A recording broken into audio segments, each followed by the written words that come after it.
this Sultai Delver deck is actually a lot different from the Tiver Delver deck that we saw before. The interesting thing about the Sultai Delver deck is because it has Abrupt Decay, it can actually kill Counterbalance, and because it has Dark Confidant, it can actually generate card advantage. So this Sultai Delver deck is probably the Delver deck that's best against Miracles, but Joe is kind of playing a version of Miracles that is most atypical of the classic Miracles list, because Joe is playing a lot more creatures, one of which we see Venser.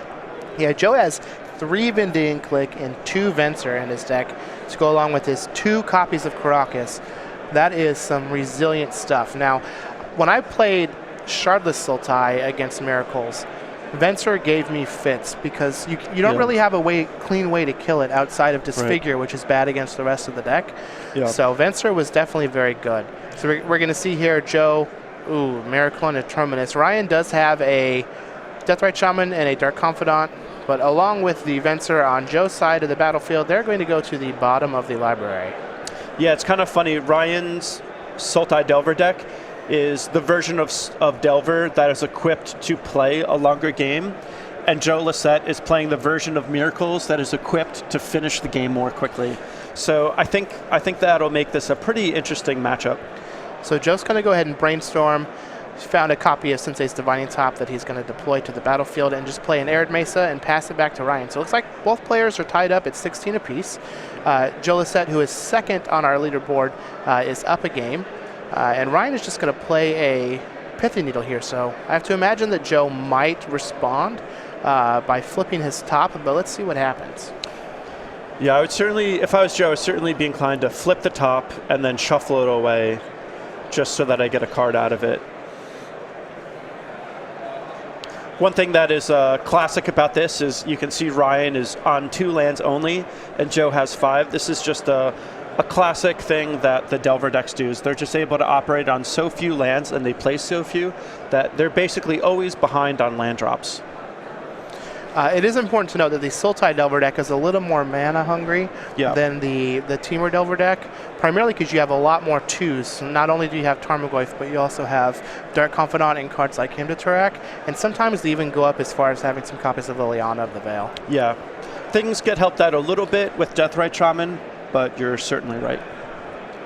So it looks like Joe is going to go ahead. He looked at the top 3. He's going to go ahead and use his fetch to find a Volcanic Island. To imagine he's going to look at the top 3 again and then draw a card with his top. Yeah, I have to imagine that Joe has some number of Wear Tears. And it looks like he has 1.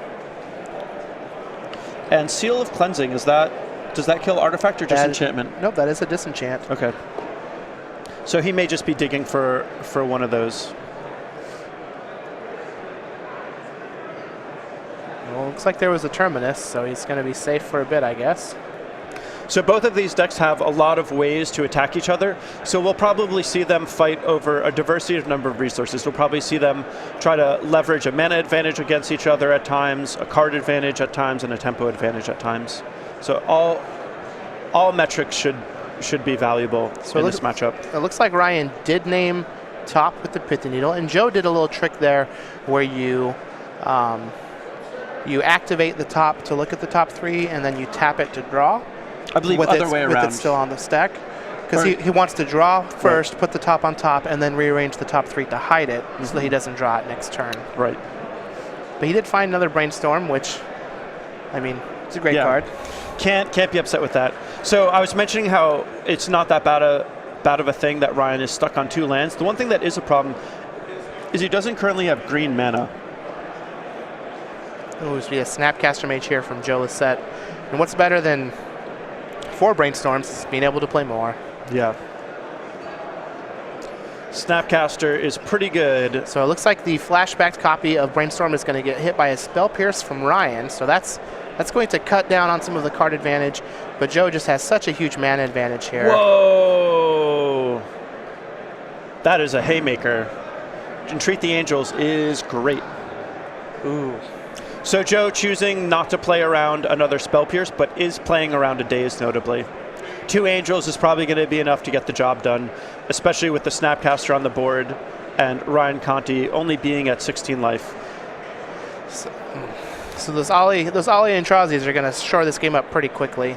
Ryan did find a third land, but it does not produce green mana, so he's going to pass it back to Joe.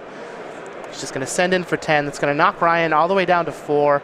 And at this point, I don't think Ryan has much that he can do to stop this. Now, he does have a Force of Will in his hand, so he could have potentially tried to force that Entreat, yeah, but he just had a bunch of green cards. Yeah, Abrupt Decay and Tarmogoyf were in his hand. So that's a little unfortunate.